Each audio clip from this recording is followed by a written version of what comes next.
name is Melissa Ramos, nutritionist with a background in Chinese medicine. Thank you guys so much for tuning in. I'm really excited because of the fact today we're going to be speaking with one of my favorite people is Natasha Trenev, and we're talking all about probiotics. Thank you so much, Natasha, for being here.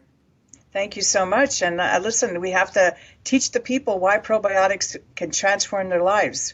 That's awesome. So guys, thank you so much for a little bit of patience there off the top. We were getting a little bit of echoing, but that's okay. Problem is solved. So at any rate, today we're talking about one of the biggest things that I probably hear, complaints that I hear the most from people, which is bloating. And Natasha is here because truthfully, she's like the probiotic guru. That's what I call her. And she's got so much info as usual to share about probiotics. And so Natasha, can you help us kind of like take a step back a little bit and help us understand what exactly is bloating? What is happening when we're getting bloated? Well, bloating is another term for gas retention. It's some people associated with some distension in their abdomen, and really it's gas that doesn't, flow out the other end or come up in a burp, which is from the stomach. And so if people, can imagine for a minute, take your face away and everything and think of your body as an efficient biochemical, microbiological machine, and then you'll understand where the gas comes from. Number one, the gas comes through your mouth or the air. Nitrogen and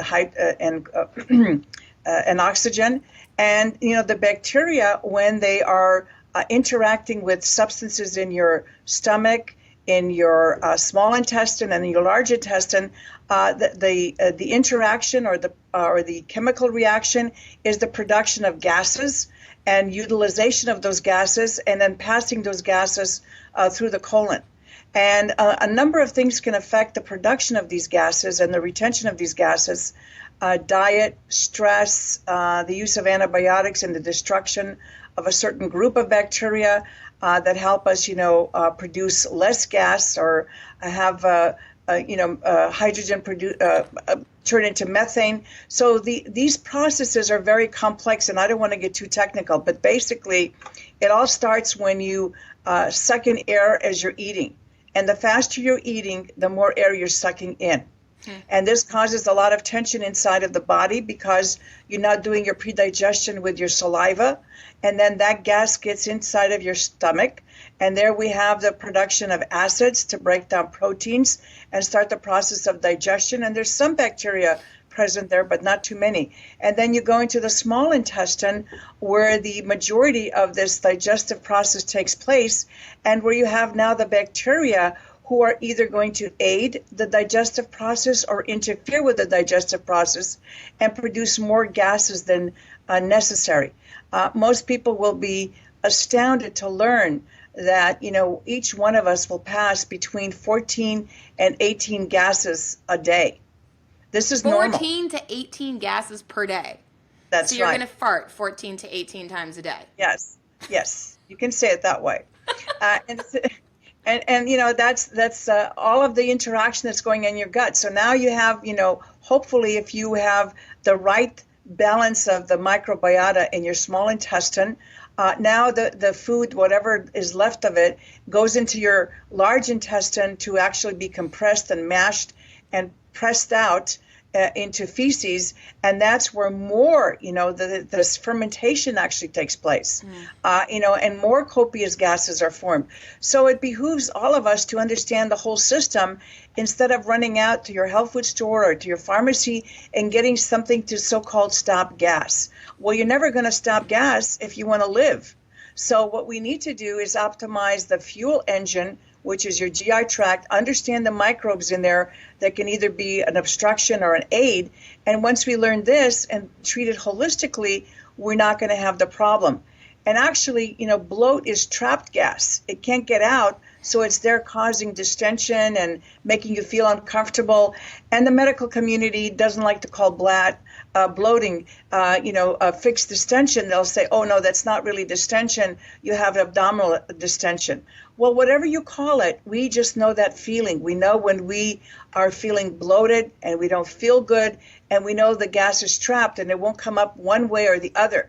So this is what I'm here to help you learn today, is how to improve that digestive process so that you minimize the gases, especially the offensive gas. As I told once a friend of mine, we don't want you to become a natural biohazard when you go out in public. No. So yes, you can produce foul-smelling gases as well. That means that something is not firing on all cylinders inside your small or large intestine, and that's about as delicately as I can put it. Absolutely. And so, like, when you look at, for those of you guys who are listening in right now, A, I want to say thank you for listening in. B, I want to let you guys know that we are going to be doing a giveaway for one lucky individual where we're going to be giving away $100, actually just over $100 value worth of probiotic. And the only thing is, you got to make sure that you listen to what we're saying, because it's going to be a quiz question. I'm going to give you a link to opt in to make sure that you select what the answer is for that. But make sure that you hang tight, because if you're looking to get a free bottle of probiotics, this is going to be the show for you. So, I think a lot of people, Natasha, when they get bloated, a lot of women will say to me, Melissa, I feel fat, I feel pregnant. Are there various foods that you would suggest would actually end up creating more bloating than others? Yeah. Interestingly enough, most of the gases are formed in the colon. Mm-hmm. And that's where the fermentation takes place. And now you've been told all your life you should increase your fiber and your complex carbohydrates. Well, if you don't have the right end of your digestive process in your colon, these complex carbohydrates and fibers, and especially things people call prebiotics, are going to become the source or the food for the colonic bacteria to produce more copious gas. And that's, what people don't understand. You have to understand the whole process before you try to put a Band-Aid on one area or the other. The whole point is to try to improve your whole digestive process and what food you're ingesting. Am I telling you not to eat fiber? No. But each individual has a, inherited ability to digest food.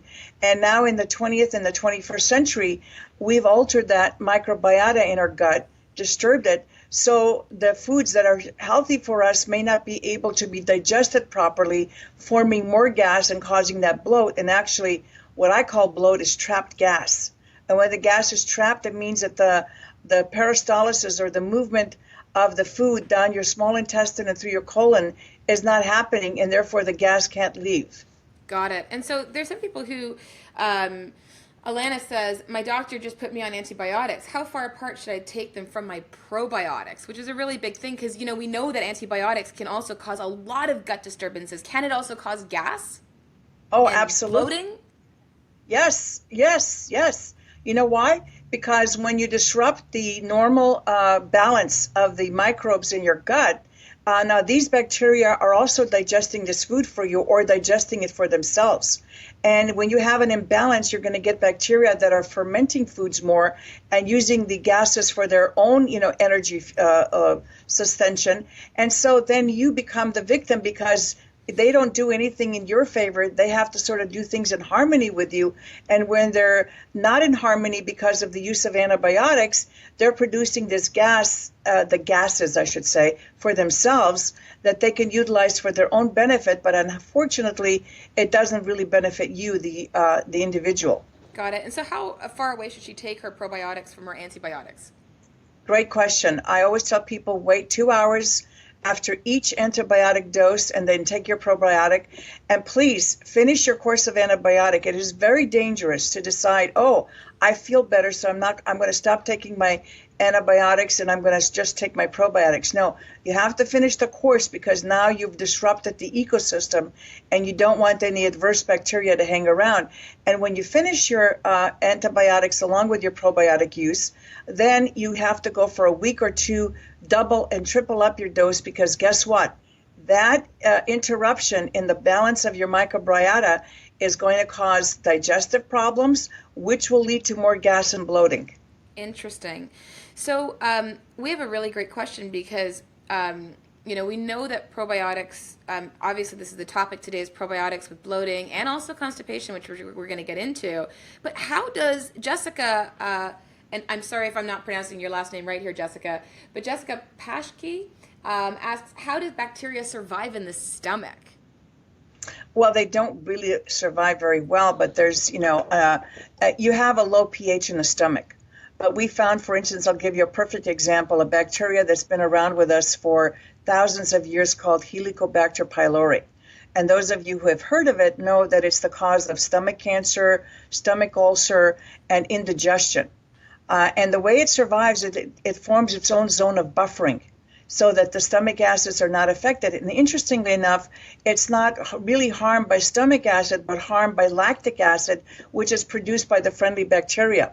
So there, even though, doctors told us in the past, oh no, nothing can survive stomach acid. Guess what? There's always something that survives. And when something survives in the stomach and then, gets passed into the small intestine, bingo, we have what I call the newly magnified problem of SIBO, which is small intestinal bacterial overgrowth. Because whenever you stop anything in the stomach from being destroyed by the stomach acid and allow it to go into the small intestine, you're going to get a larger bacterial overgrowth, and you're going to have the gases, you're going to have the indigestion, and your body's not going to be nourished. Definitely, definitely. And so, we're talking about bloating and probiotics.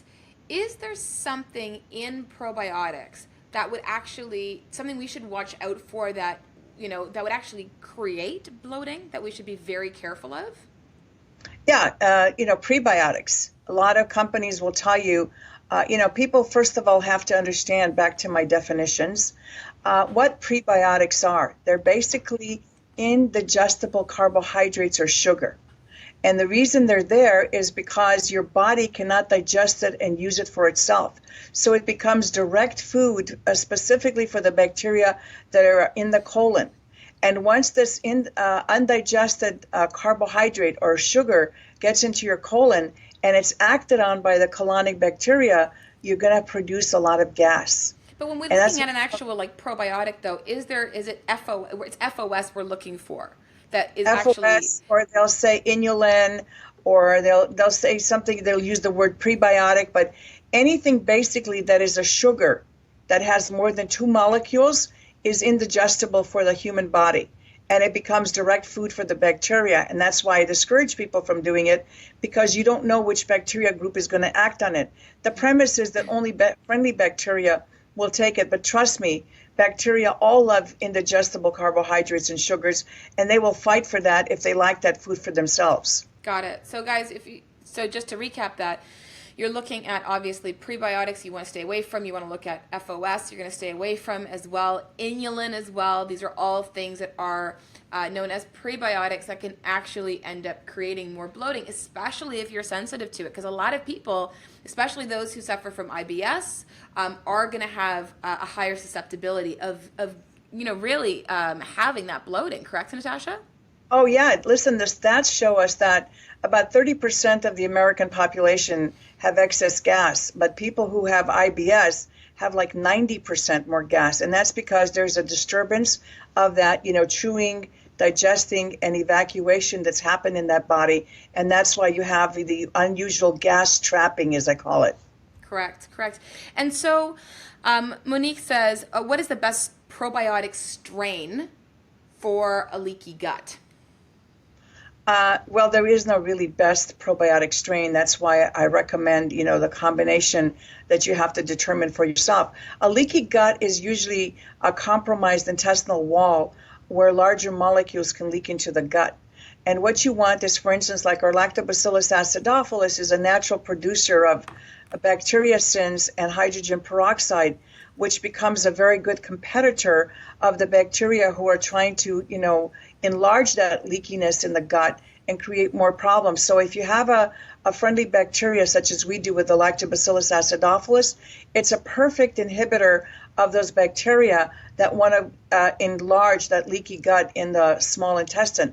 In the large intestine, you want to increase bifidobacteria bifidum, because that is the most beneficial bacteria for the large intestine. And the same thing happens is that if you're a good competitor, you don't allow the bacteria to create the leaky gut. Because why do they want to create this leaky gut?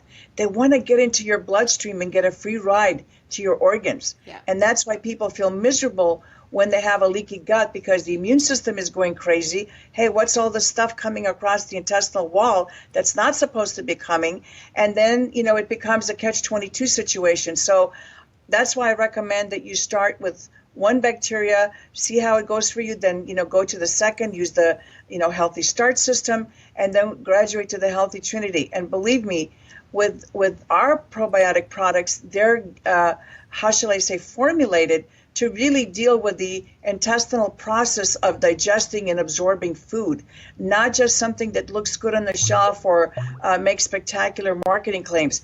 I've spent 50 years in this field, and I've studied the digestive tract. I've educated gastrointestinal, people. I've educated many doctors, alternative health practitioners, and they all don't understand.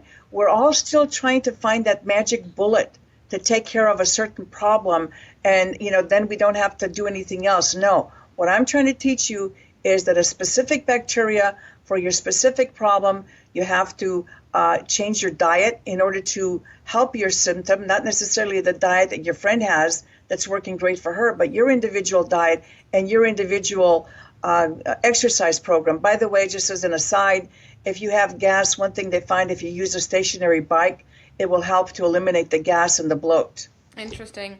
And we're talking a lot about bloating and so forth. And so when we're talking about bloating, are there specific strains that would be good to prevent bloating? Well, prevention of bloating is a loaded question. It depends on the body and where the bloat is coming from which bacteria. That's why I chose the 3 bacteria, one for the small intestine, one for the large intestine, and one for the transient flora. So your problem may be different than the 20 listeners listening today, because your problem is unique to your composition of bacteria in your gut. And this is what I think we in the alternative health food industry have to get away from, giving people a magic bullet to treat a symptom. Amen. When the symptom is caused by different areas in the GI tract for each individual. Absolutely. And I'm actually just going to reach over and grab that box of mine. 1 second here. Because I will say this much, guys, is that I absolutely will say that this is essentially what we're talking about. And so I'm just going to move this over here. It's always hard when everything is like backwards on camera. But it's Nature and Healthy Trinity. I freaking love this stuff. We're just going to do that. There we go. Better. And we've got 3 bottles here. So can we explain why are there 3 bottles here for those people who are listening and who don't understand? Okay. The reason there are 3 bottles is that I've been saying this for forever, and it's part of this labeling standard that was read into congressional record.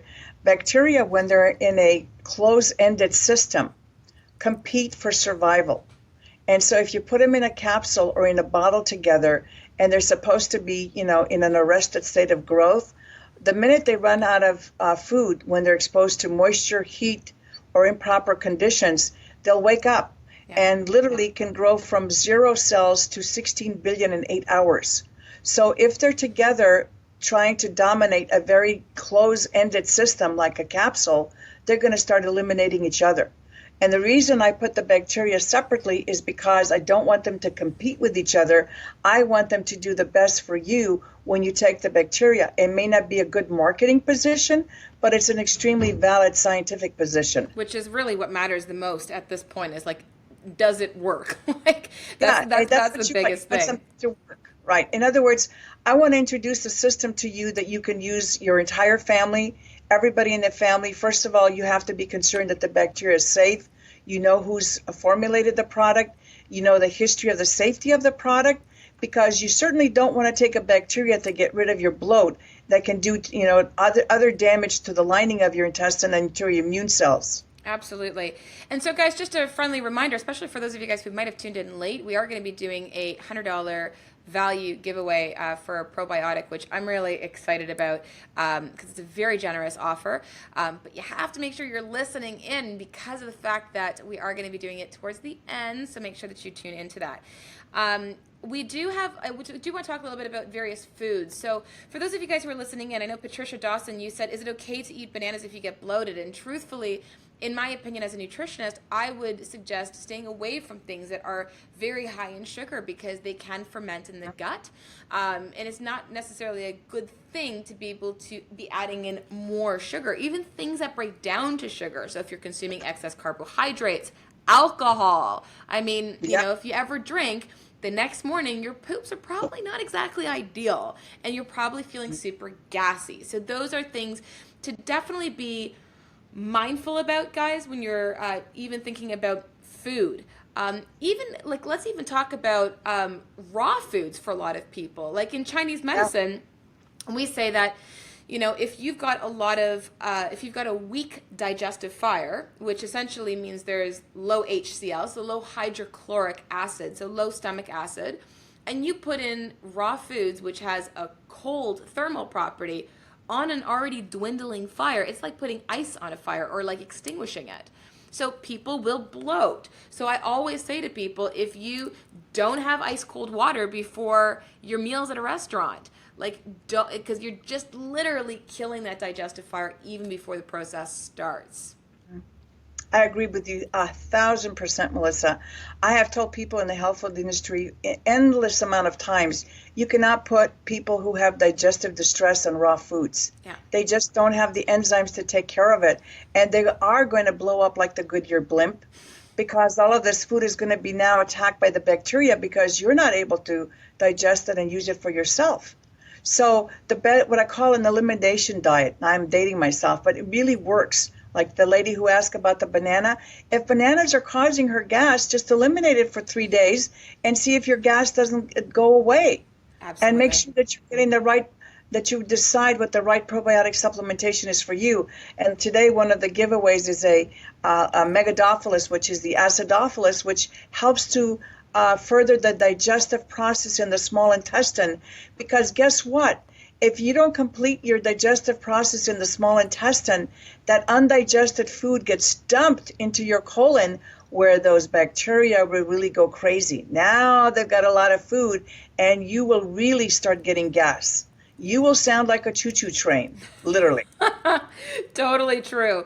And Patricia, it's true. Like, you know, I know you're saying, isn't it important to eat fruit? You still can eat fruit, but there's also fruit that are lower in the glycemic index scale, so things that are lower in sugar, like blueberries, raspberries, blackberries. Those are going to be better alternatives. If you can tolerate smoothies, then that's fine, but make sure that you're careful in terms of what you're putting in, because otherwise you're getting a high sugar like banana with a protein, and together they ferment. So it's not exactly a great idea. It's the reason why, you know, if you go out to dinner and you have a big steak dinner and then afterwards you're like, I really want to have that cheesecake. And then you have that cheesecake, you have to realize that protein takes much longer to digest. Throw on some sugar on top of it and you've got a little Hiroshima growing in your tummy. So you're getting a lot of gas that's going to be produced from that, absolutely. I do want to take a couple of questions really quickly. And we're not going to answer some off questions, guys. So if you guys are asking questions outside of today's topic, we do want to stay on topic. So I just want to make sure that we're on that. Okay, so Terry says, I love Natron. I use Healthy Start and also started the Trinity. I'm noticing more bloating. Is that normal? What's the main difference between Healthy Start System and Healthy Trinity? How do you know when you're ready for Healthy Trinity? If I'm and then I'm not going to get to the rest of it because they're kind of off topic. But is it normal, I guess, is what we're going to tackle. Is it normal to experience bloating when starting to take a probiotic?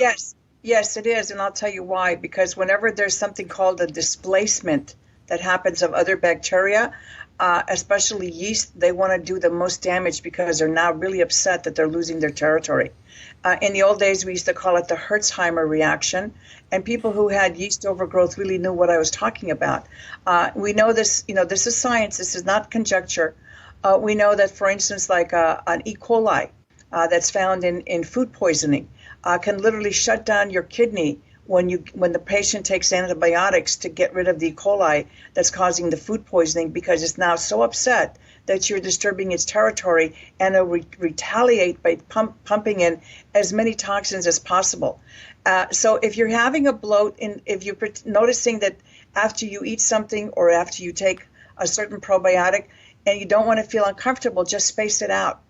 Skip one day, keep taking the Healthy Start system, maybe take the Healthy Trinity every other day or every third day until your body tolerates it. But it needs to tolerate it, because what the system is doing is trying to eliminate the bacteria that is causing you possibly a problem and competing with your body for your nutrients. You don't want to have any bacteria in your body that's competing with your nutrients. You want to have bacteria in there that support the absorption and the function of your immune system and your second brain and your GI tract. Absolutely. And so then that even leads me to Faiza's question, because she said, when I started the Healthy Start system, I got a lot of stomach pains. So Melissa recommends that I finish each bottle separately, which I did, and it helped with the pain. I stayed on Healthy Start system for a few months, and now I finally graduated to the Trinity.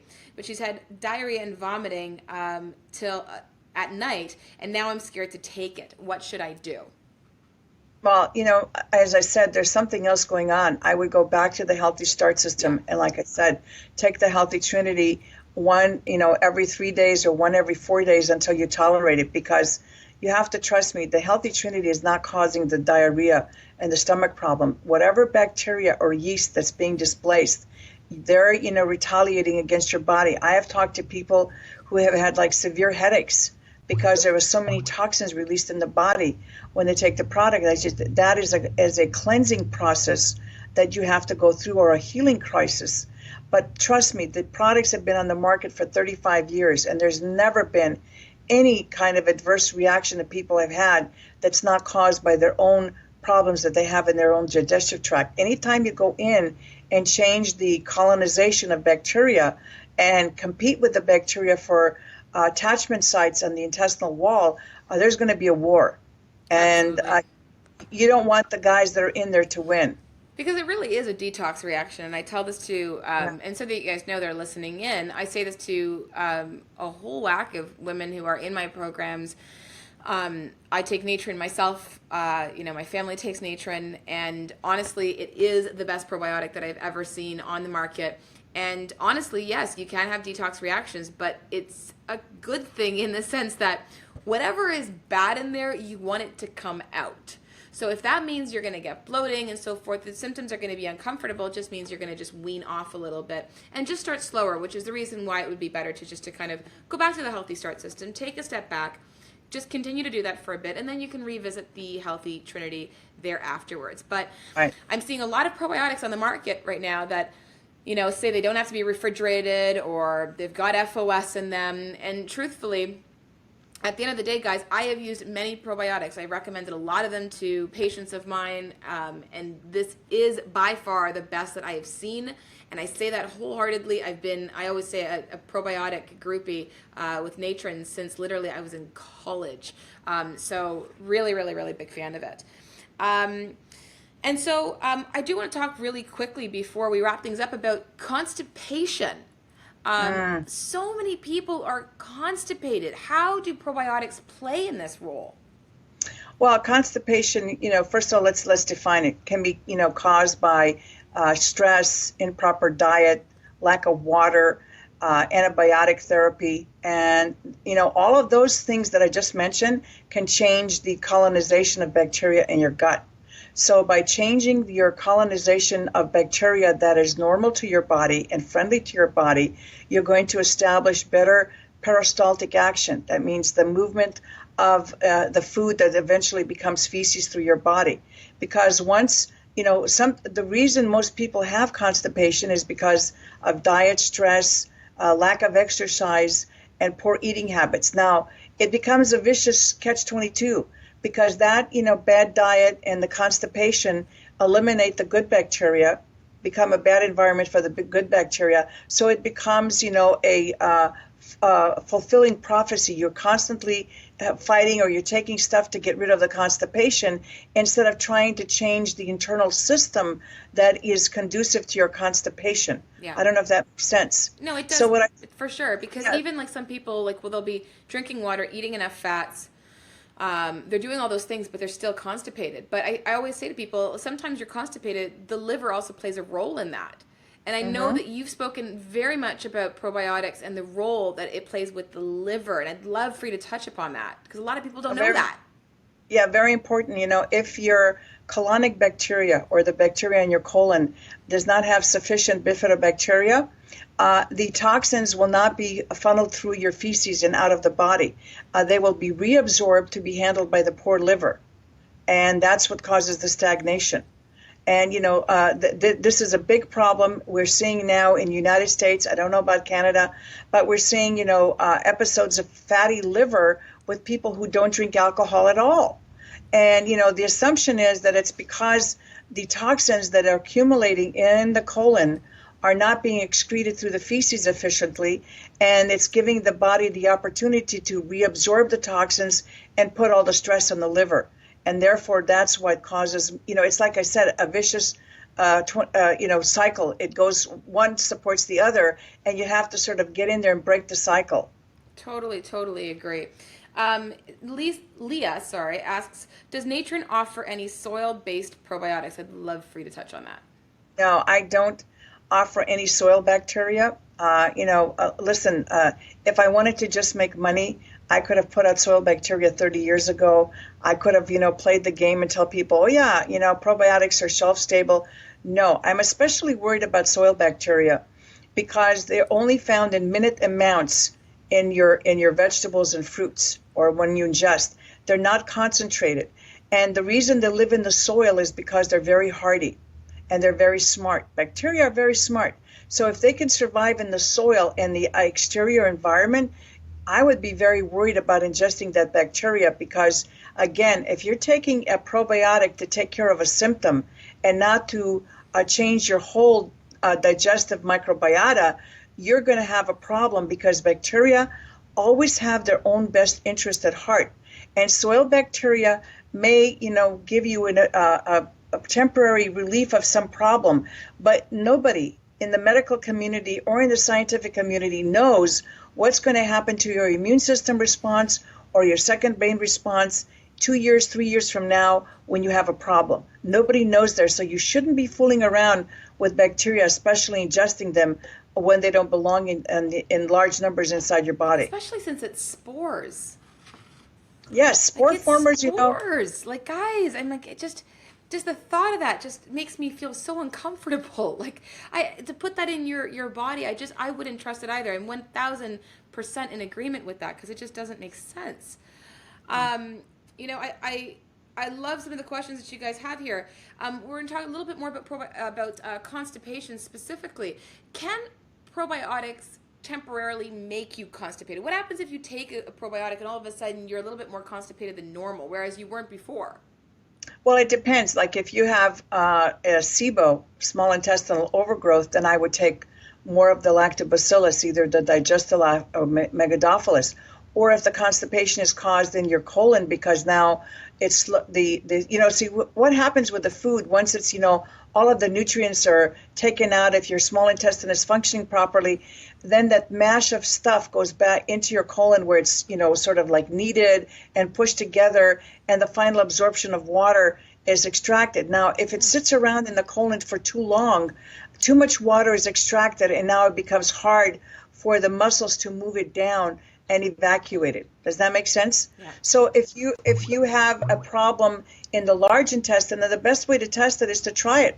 If you think you have a small intestinal overgrowth, take the lactobacillus first, take the water, change your diet, and then, if not, then you can take the bifidobacteria. And with our probiotics, that's the only place you can try. Because throwing in stuff that you don't know what you're throwing in, you have no idea what's working or what's not working. Absolutely. And so for those of you guys who are wondering about specific stores, I know that Natron is just posting some links here about what stores you can get in Canada. I can tell you if you're in the Toronto area, Whole Foods, I know carries it, the Big Carrot carries it. So you can definitely check out those stores as well because they do have it.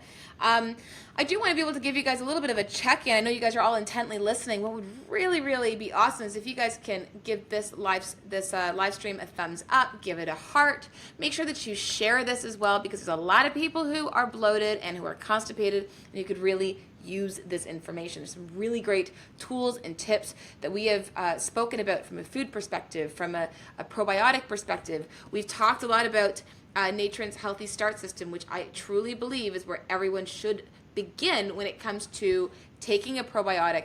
And, you know, you'll look at this and go, okay, well, you know, there's only 6 billion per live cell. Like my other probiotic that I was having was like 100 billion. But the reality is, and I'll tell you guys this first and foremost, is that I have seen a 6 billion worth probiotic work way better than 100 billion because quite often what I see out there right now in the industry is that it's just probiotics that are purchased in bulk from generic factories, and you know, you're looking at quality over quantity. And so I've had phenomenal success with this. Anybody who takes my programs, this is the first thing that I always recommend because it is absolutely mandatory. We're getting lots of hearts on this. Thank you guys. Make sure that you keep on giving this hearts. We really, really appreciate it. Jennifer says, goodness me and Healthy Planet in the Greater Toronto area also carry Natron. Thank you so much, Jennifer. Really appreciate that. And great to see you on the live stream. I'm seeing a lot of familiar faces, which is amazing. Shannon says, can you address timing and if the effects are different times, in other words, with or away from food? Yeah, you know, well, it depends. In the old days when people ate mostly steak and potato, I would tell them take it 20 minutes before each meal. Now we don't eat that kind of diet. So I say, you know, even 5 minutes before a meal is great. If you happen to be, you know, a night person and you have problems sleeping, then I would say take the product at night. Believe it or not, when you quiet your liver, you're going to have a better night's sleep. Or if you're a morning person, then take it in the morning. But the ideal thing to do is to take it consistently because let me explain. The food is moving down this intestinal tract all day long. It's actually like your engine. It's creating fuel so you can have energy to think, to do your daily work. So digestive process is going on during the day. So, you know, if it's not a big problem, it's best to take it 2 or 3 times a day. But if, you know, you can only take it one time, it's better to take it than not to take it. And then just gauge, are you a morning or an evening person? If you're morning, take it in the morning. If you're an evening person, take it at night. Especially, yeah. And some people, I know a lot of you guys, there's some people who are on shift work. And it's the same thing. You just have to see what works best with your schedule. And I love the point of, you know, the liver. If you calm the liver, it actually helps with a good night's sleep. This is very, very much in line with Chinese medical belief because you have to quiet the liver. And, you know, when we're really stressed out, the liver becomes stressed. Like you can't detoxify anything if your body is stressed. So really, really, really great point. And so, yeah, so essentially what she is saying, for those of you guys who are asking about when, it is you can do it like 5 minutes before a meal, whether that's before breakfast or even before dinner. Okay, and so again, let me just explain differences in quality, please. Okay, so Jessica, and we'll just answer this before we actually get into the giveaway, which is super exciting, which, by the way, guys, before we get to this, I'm going to get Natasha to answer this question. But before we do, I want you guys to make sure that you are sharing this live stream because we're going to be doing that giveaway. You're going to be entering in your answer to a question, but make sure that you're sharing this, okay? Because that's a super important part of this. Okay, so the question is, Jessica says, explain the differences in quality, please. Mm-hmm. Well, you know, what most of these products are doing now, unfortunately, they're playing a marketing game. Yeah. Before they try to tell you that multiple strains are going to be better for you, but there's no technology that exists today that can tell anybody what's in the product once the strains are mixed together. And so then my question too is, well, what are all those strains in there? And do you have the really what I call super strains in large quantity and in a delivery system that can survive to do good in your intestine. What's good if you have 50 billion of what I call a filler strain in there, because you don't know what's in the product once it's mixed, and then that product doesn't survive shelf life that well, is stressed out, and then doesn't survive your gastric juices or even have bile tolerance. It's not going to do you any good. And so once you become educated with this knowledge, you know how to judge. I mean, if I thought it was important to put large amounts of CFUs in our healthy start system, I would do it. But the product is so powerful to the people who are compromised, even that small amount gives a result. Whereas you can take a product that claims 50 billion, it'll never give you that kind of a result, because it's not designed to survive and interact in your body. Absolutely. And that's the other thing is that you mentioned about, when it's on the shelf. At the end of the day, there are a lot of probiotics out there right now that's saying refrigeration optional, or it doesn't have to be refrigerated. And it's just absolutely crazy. And why is that? Well, they do that because they want to play a game. And look, I mean, I've been in this industry for 50 years, and I know everybody. I can take a look at the product and know exactly who's making it. And the reason they say that is they're playing a game, because they know refrigeration is really necessary for the survival. But they play a game. They said, well, if they ever get caught, well, they said, we do recommend refrigeration, but we call it shelf stable because we've done all this work in the laboratory, and under laboratory conditions, it doesn't die off that fast, which is ridiculous. Because if you look at transport, whether it's, in Canada, you have more cold weather than hot weather. But any drastic temperature change can create what we call moisture available from the environment. And these bacteria are extremely sensitive to any moisture from the environment. So if they're sitting on the shelf and the temperatures are changing from outside to inside, there's more moisture available. What happens? They absorb this moisture, wake up, start multiplying, and start dying. What happens if it's freeze-dried, though? Well, freeze-dried is only good because it takes out the moisture after it's freeze-dried, but it doesn't mean it stops the moisture from absorbing once it's freeze-dried. It's just a method of preserving the bacteria, but that's when it's freeze-dried. But now you have to maintain that environment and not allow any more moisture to come in until it gets into your body. That's the whole point.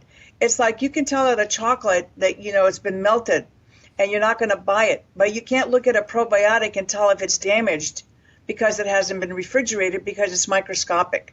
I don't know if that's a good analogy, but that's about the smartest analogy I can make. That if you see a mess, it's a mess. But if you can't see it, anybody can sell you anything. Absolutely. Absolutely. And I'm loving it because, and I hope, Crystal, that answered your question, because I know you were asking about freeze-dried, so I want to make sure we got that in there. Natalie says that Healthy Start System has been a game changer for her. A lot of people actually tuning in are a lot of women in my program, because I can see a lot of familiar faces, and a lot of them are just going, it's been a game changer, it's been awesome, which has been absolutely fantastic. So, are you guys ready? Because if you are ready, I want to be able to give you the opportunity to win a bottle of Megadophilus. And Megadophilus is one of the bottles in this kit of Nature and Healthy Start System. So why just the Megadophilus? Can you help us understand that? Yeah, well, Megadophilus is the original probiotic. It's the one, specifically designed for the small intestine. And what I want to show to people, even the, one strain of our bacteria will give them significant results, let alone combining all three of them. And that was my purpose, to help their absorption and digestion in the small intestine, which is very important, and the job of the Megadophilus. And once they see how well that works, then they will be happy to take the other product, because if you can get proper digestion in your small intestine, you're going to reduce the possibility of what we call bloating and unwanted gas significantly. Definitely. So guys, just to reiterate, we are giving away Natasha, I should say, is giving away because it is her product. The Megadophilus, which is one of the bottles in Nature's Healthy Start System. Phenomenal. That plus the shipping, which it shipped in cold pack, I should let you guys know. That in itself is also massive value, because you're getting it nice and cold when it comes to you. It's not just going to be shipped with vitamins and minerals and greens powders and all that jazz, which is what happens with lots of other probiotics. And I know this because in college I used to work at a health food store. I used to see it. So I'm going to put up a link here, and you guys, I want you guys to give lots of thumbs up, lots of hearts. Make sure that you guys do that. Share this if you haven't already. But I'm just going to put this up on the screen right now. Let's see here. All right, so there is a link that's going to be popping up on the screen there. And what it is, you're going to go to that link, a cute little bit.ly link that I have designed just for you guys. And when you go in there, you're going to fill out some info. And there is a skill testing question. And you should have been listening, because I told you to be listening from the beginning, okay? So make sure that you go, fill it out, put it in. Even if you don't know the answer to it, do me a favor, just guess. For all you know, you might get the right answer and be super lucky. You know what? And the question will make them giggle. Exactly. I'm not even going to tell you guys what it is. I want you guys to like go check it out, because when I saw it, I had a really good giggle. So you're going to go to that link, make sure that you fill it out. It's going to take you literally like 2 to 5 minutes tops, not even 2 minutes. And enter in your information, and then one lucky winner is going to get a bottle of free probiotics. And I really appreciate all the hearts, guys, all the thumbs up. I appreciate that you guys are sharing this, because the more that we can get out the word about how absolutely crucial it is to have and to be taking probiotics on a daily, especially if you've got bloating, especially if you got constipation, because we often just think, oh yeah, probiotics after my antibiotics, you know, so that I don't get a yeast infection, which is what a lot of women think. But it's so much more than that. And I honestly believe, as a practitioner, that it is my non-negotiable supplement right until, you know, I'm in my later years, because I think it's absolutely crucial, because as you get older, your digestive function actually decreases. So we want to make sure that we're keeping it nice and alive and healthy. And bacteria is so important when, let's face it, how much percentage of our bodies is actual bacteria? 90%. 90%. We're more bacteria than we are human. Like, that's right. We're a hybrid. We are a hybrid, and we better treat those critters right and make sure that they're in our favor, not in their favor. Absolutely. Okay, so the link is up there. I know that Natron just posted the link in case you guys want to just copy and paste that if that's easier for you. That's not a problem. And then go to that, fill it out, and then they will be checking that out and picking one lucky winner. And whoever it is, it's going to be awesome, and you're going to love the probiotics. So, all right, guys. So thank you guys so much. And Natasha, thank you so much for being here. Just so you guys know, every single month I have Natasha on. It's a joy to be able to be interviewing her. We always change up the topics every single month. And if your question didn't get answered, don't sweat it, because maybe it'll get answered next month when we actually, you know, are talking about that specific topic. We just want to honor and respect everyone's time. So thank you, Natasha, for being My here pleasure. this evening. And for all of you guys out there, have an incredible evening. Have a good night.